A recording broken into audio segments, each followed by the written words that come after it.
مقدس کلام میں ارشاد فرمایا فَانْكِحُوا مَا طَابَ لَكُم مِّنَ النِّسَاءِ، تم نکاح کرو ان عورتوں سے جو عورتیں تمہیں بھلی لگیں، پسند آئیں۔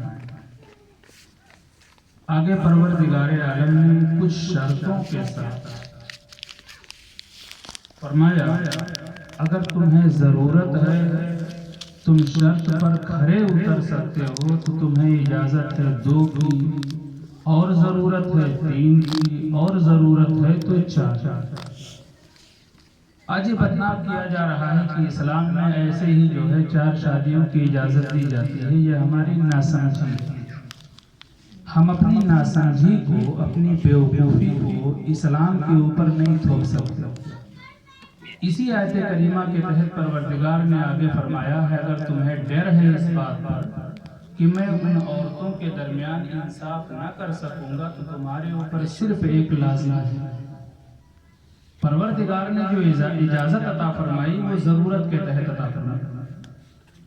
بہرحال یہ نکاح یہ اللہ کی طرف سے بہت بڑا انعام ہے، بندوں پر پروردگار کی طرف سے بہت بڑی نعمت ہے۔ بے شک اس لیے کہ یہ نکاح جو ہے انسانوں کے نسل کے آگے بڑھنے کا ذریعہ بھی ہے اور ایک انسان کے گناہ سے بچنے کا بھی ذریعہ ہے۔ اس لیے کہ اللہ تبارک و تعالیٰ نے انسان کو جو پیدا فرمایا، انسان کے اندر عقل بھی رکھا ہے، انسان کے اندر شہوت بھی رکھی ہے۔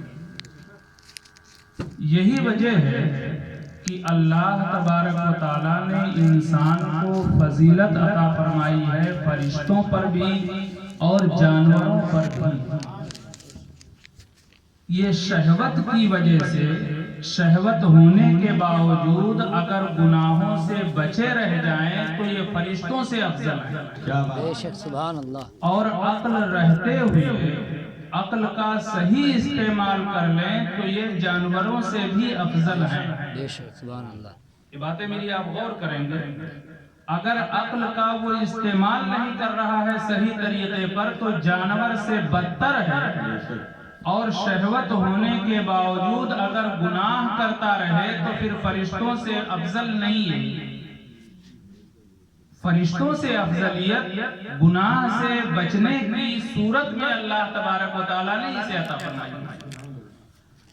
تو یہ نکاح جو ہے گناہ سے بچنے کا ذریعہ بھی ہے اور نسل کے آگے بڑھنے کا بھی ذریعہ ہے، سبب بھی ہے۔ تو یہ بہت بڑا انعام ہے اللہ تبارک و تعالیٰ کی طرف سے بندوں کے اوپر۔ اور یہ نکاح جو ہوتا ہے، نکاح کا طریقہ کیا ہے، نکاح میں کیا چیزیں رکھی جائیں، آج ہوتا یہ ہے گھر گھر میں شکوہ ہونے لگتا ہے اور ہم جیسے لوگ تلاش رہے ہیں کہ کوئی مولانا صاحب مل جائیں، تعویذ بنا دیں، کچھ دعا کر دیں، کوئی وظیفہ بتا دیں کہ میرا لڑکا یہ میری باتیں مانے۔ یہ ہم کب کہتے ہیں؟ جب میرا بڑھاپا آتا ہے، میری بس نہیں چل پاتی ہے، اس وقت ہم یہ کہتے ہیں۔ پیارے میری بات آپ یاد رکھو کہ جب وقت گزر جاتا ہے تو کوششیں کرنے سے کچھ نہیں ہوتا، کوششیں کرنی ہے، وقت رہتے ہوئے کوشش کرو، تب تو آپ کی کوشش کارآمد ہوگی۔ گھر گھر کا مسئلہ یہی ہے، ہر ایک بوڑھا اپنے بچوں کی شکایت کر رہا ہے، صاحب کیا کروں، لڑکا میرا ٹھیک تھا لیکن جب سے شادی ہوئی ہے پوری توجہ اس کی بیوی کی طرف ہو گئی، خالی بیوی کی مانتا ہے، دنیا بھر کی باتیں۔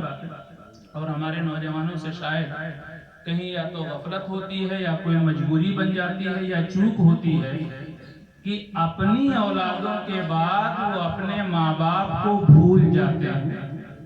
میں تو بھولنے سے تعبیر کروں گا، اس لیے کہ مومنوں کے بارے میں اچھا گمان رکھنا چاہیے۔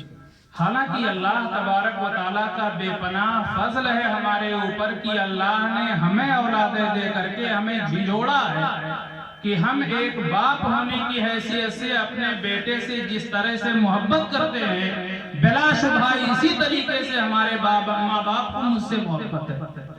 آج ہم جس طرح اپنے بچوں کے لیے تڑپ رہے ہوتے ہیں، میرے ماں باپ جنہیں میں نے بڑھاپے میں چھوڑ دیا، وہ بھی میری وجہ سے تڑپ رہے ہیں۔ ہمیں اللہ تبارک و تعالیٰ نے عبرت دی ہے کہ تم بھی اپنے سینے پر ہاتھ رکھ کے جیسے تم اپنے بچوں سے امیدیں لگائے بیٹھے ہو، تمہارے ماں باپ تم سے بھی اسی طرح سے امیدیں لگائے بیٹھے۔ لیکن محض اب شکوہ سے کوئی مطلب نہیں، ہم نے اپنے تربیت کے وقت میں اپنے بچوں کے تئیں بڑی غفلت برتی۔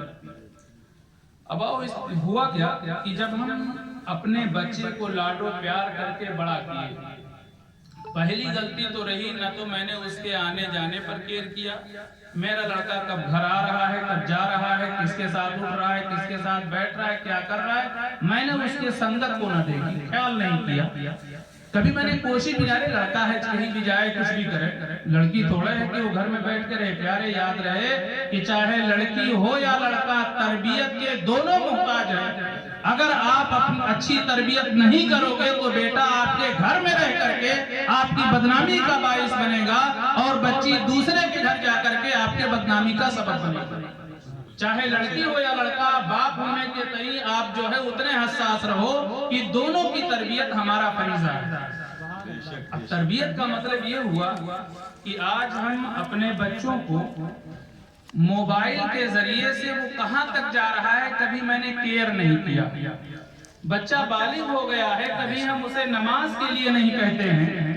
بچہ پڑھنے کے قابل ہو گیا ہے، ہمیں اسے خالص انگلش تو پڑھا رہے ہیں لیکن عربی پڑھنے کے لیے ہم نے کبھی اس کے اوپر زور نہیں دیا۔ پیارے یاد رہے کہ وہ ٹھیک ہے انگلش پڑھے، بہت پڑھے، لیکن یاد رہے جب آپ کا انتقال ہوگا وہ بچہ آپ کے لیے ایصال ثواب کرنا چاہے تو انگلش کے ذریعے سے آپ کو ایصال ثواب کرنا اس کے لیے مشکل ہوگا۔ اگر وہ قرآن پڑھا ہے تو دنیا کے کسی کونے میں رہے گا، جب بھی آپ کی محبت بیدار ہوگی وہ بیٹا قرآن پاک کی چند آیتیں پڑھ کر کے آپ کے لیے ایصال ثواب کر دے گا، پروردگار آپ کی مغفرت کرنا۔ تو ضرورت یہ ہے کہ ہم پہلے اپنے بچوں کی اچھی تربیت کریں۔ تربیت ہو گئی، لڑکا جب بڑا ہو گیا، اب جب رشتے کا مسئلہ آیا تو رشتے میں ہم دیکھ کیا رہے ہوتے ہیں؟ رشتے میں ہم یہ دیکھتے ہیں کہ لڑکا اگر ہے ہمارا تو لڑکی جب تلاشنے جاتے ہیں تو لڑکی خوبصورت ہونی چاہیے۔ جس گھر میں ہم شادی کرنے جا رہے ہیں وہ گھر کوئی نامور گھر ہونا چاہیے، جس